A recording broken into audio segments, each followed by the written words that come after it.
दृश्य दिखाते हैं। ये पढ़ाई हमारे लिए कितनी जरूरी है। देखते हैं आनंदीबाई जोशी की जिंदगी की एक घटना जिसने मार्गदर्शन दिया और शादी के बाद उन्होंने अपने पति द्वारा प्रेरित किए जाने पर उन्होंने अपना नाम हिंदुस्तान में ही नहीं पूरी दुनिया में कमाया और भारत की पहली महिला डॉक्टर बनी। आप इतने परेशान क्यों दिख रहे हो? परेशान तो रहूंगा ना पार्वती, आखिर एक बेटी का बाप जो ठहरा हूँ। पार्वती, अब उसके हाथ पीले करने का समय आ गया है। पर हमारी आनंदी तो अभी 9 साल की है, अभी तो उसके पढ़ने लिखने खेलने कूदने के दिन है। देख पार्वती, लड़कियां पराया धन होती है, इन्हें जितना जल्दी विदा करे उतना ही अच्छा होता है। कल से आनंदी की पढ़ाई लिखाई बंद। पर बापू, इसमें मेरी क्या गलती है? आप मुझे पढ़ाई करने क्यों नहीं देते? पर बापू, इसमें मेरी क्या गलती है? आप मुझे पढ़ाई करने क्यों नहीं देते? तेरी गलती है कि तू एक लड़की है, लड़का होता तो क्या बापू, लड़का होती तो क्या? ए लड़की, ज्यादा जुबान न चला, नहीं तो जुबान अलग से खींचकर बाहर निकाल दूंगा। बापू, मुझे पढ़ लिख कर कुछ बनना है, मेरी पढ़ाई मत रोको बापू। ए आनंदी, तुझे पढ़ना है तो पढ़, लेकिन ये सारी उम्र अपने बाप की छाती पर बोझ न बनकर बैठ। बापू, अभी तो मेरी उम्र पढ़ाई लिखाई की है, मुझे पढ़ लिख कर डॉक्टर बनना है। पढ़ाई पढ़ाई पढ़ाई आज तेरी मम्मी पापा तुमने क्या किया? तुमने मेरी इन किताबों की नहीं पढ़ाई, किस्मत फाड़ दी मेरी किस्मत। देख पार्वती, और ये ऐसा अनुमान के तक तू जिंदा है। पर बचपन में तुम्हारा गला दबा कर मार दिया होता तो आज ये तुम्हारी पापा न सुननी पड़ती। बापू, मैं लड़की हूँ तो क्या हुआ? लड़का और लड़की तो दोनों आंखों के समान होते हैं। पर बापू, मैं लड़की हूँ तो क्या हुआ? लड़का और लड़की तो दो आंखों के समान होते हैं। कॉपी किताबें छोरों के हाथों में अच्छी लगती है, लड़कियों के हाथों में तो सिर्फ मेहंदी अच्छी लगती है। पर बापू, मुझे चूल्हा जलाना अच्छा नहीं लगता है। देख छोरी, जितना जल्दी चूल्हा जलाना सीख उतना ही अच्छा है तेरे लिए, और तेरा भी बात होगा वो भी कल के कल। अगला जीवन हाय तुम्हारी है कहानी, आंचल में है दुख और आंखों में है पानी। मुझे माफ कर दो बेटी, तेरे बाबू की जिद के आगे मेरी एक ना चली, मुझे माफ कर दो।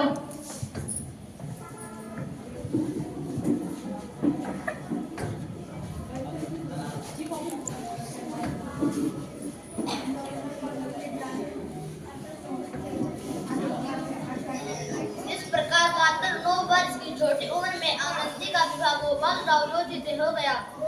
बाल विवाह एक सामाजिक कुरीति है और इसे कुप्रथा का शिकार होना पड़ा। 5 वर्ष बाद आनंदी अब 14 वर्ष की हो गई है। आनंदी के घर एक बालक ने जन्म लिया है। देखते हैं अब आगे क्या होता है।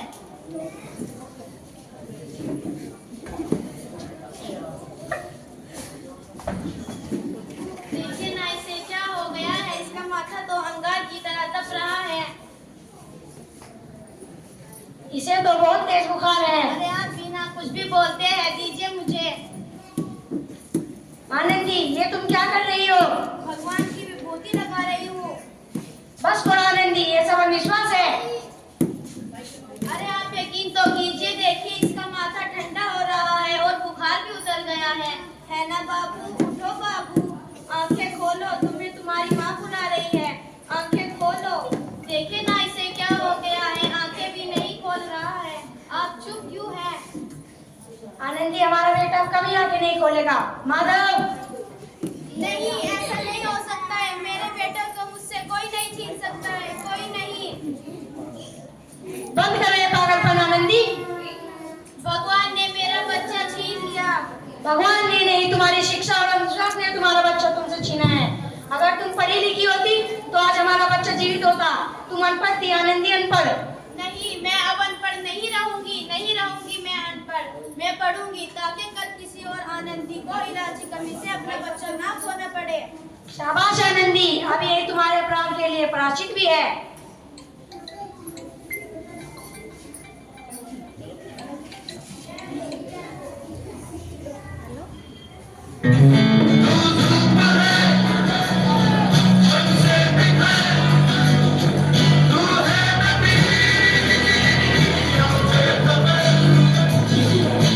चंद्र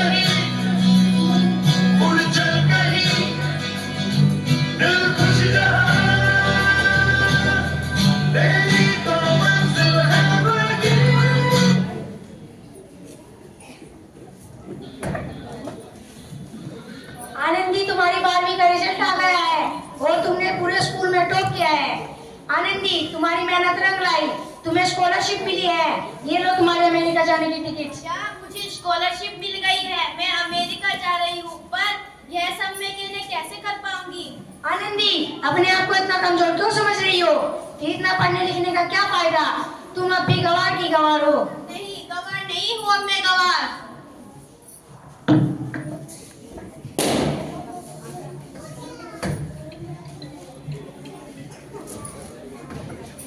तो इस प्रकार आनंदी 7 अप्रैल 1883 को अमेरिका के पेंसिल्वेनिया के लिए रवाना हुई और 3 साल बाद उन्होंने डॉक्टर ऑफ मेडिसिन की डिग्री हासिल की। इधर आनंदी के पिताजी की तबीयत बहुत खराब है। देखते हैं अब आगे क्या होता है।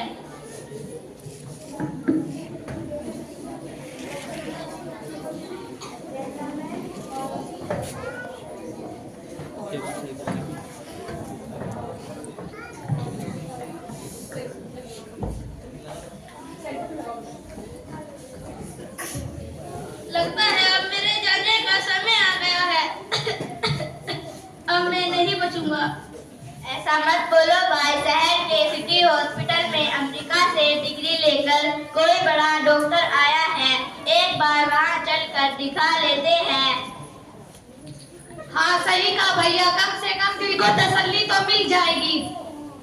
हाँ हाँ, चलो जल्दी हॉस्पिटल चलते हैं।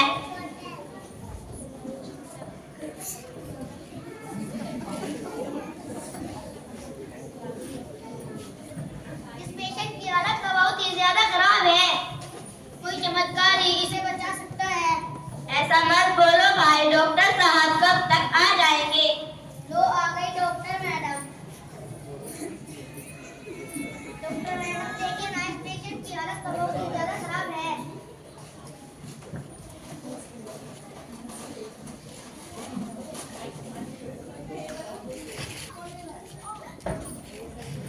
अब आप बिल्कुल ठीक है।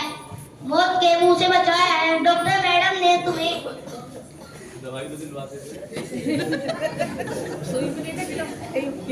डॉक्टर मैडम ने मुझे बचा लिया।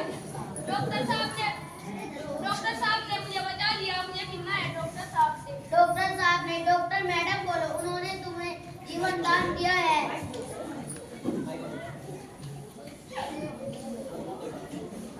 लो आ गई डॉक्टर मैडम, मिल लो। डॉक्टर मैडम आपका बहुत धन्यवाद, आपने मेरी जान बचाई। मैं गरीब भला, आपके इसका बदले में क्या दे सकता हूँ? वचन चाहिए मुझे कि कभी यही नहीं कहोगे। वचन चाहिए मुझे कि कभी ये नहीं कहोगे कि लड़कियां कुछ नहीं कर सकती। वचन? कैसा वचन? अरे श्यामलाल, तुमने पहचाना नहीं है? तुम्हारी बेटी आनंदी है। आनंदी मेरी बच्ची आनंदी डॉक्टर बन गई। हाँ बाबू, वही आनंदी जिसके हाथ पीले करके आप उसकी सारी जिंदगी काला कर देना चाहते थे। आनंदी मेरी बच्ची, मुझे माफ कर दो, मैं तुम्हारा गुनहगार हूँ। हाँ बाबू, वही आनंदी जिसके लिए बचपन में आपने झूला और झूले के अलावा कुछ नहीं सोचा था। आनंदी मेरी बच्ची, मुझे माफ कर दो, मैं तुम्हारा गुनहगार हूँ। बाबू, मैंने जो आपका एहसान चुकाया है, याद है ना अपना एहसान जो आपने मुझ पे बचपन में किया था? ताने सुना सुनाकर जीते जी मार डाला था मुझको। अब और किस को मारोगे? आनंदी मेरी बच्ची, मुझे माफ कर दो, मैं तुम्हारा अपराधी हूँ। बापू, आपने ही तो कहा था कि किताबें बस लड़कों के हाथ में अच्छी लगती है, लड़कियों के हाथ में तो सिर्फ मेहंदी अच्छी लगती है। लड़का और लड़की में फर्क करना दो आंखों में फर्क करने के समान है। एक का पढ़ना और एक का ना पढ़ना सामाजिक अंधकार है बापू, सामाजिक अंधकार। कर मानता हूँ, मैं तुम्हारी जैसी बेटी पर जितना आज तक मुझसे कुछ नहीं मांगा तो सिर्फ बराबरी का दर्जा। सच तो ये है आनंदी की मैं तुम्हारे माफी के लायक नहीं हूँ। अपने बापू को क्यों माफ नहीं करोगी आनंदी? माफ कर दो बेटा। सुबह का भूला अगर शाम को घर लौट आए तो उसे भूला नहीं कहते।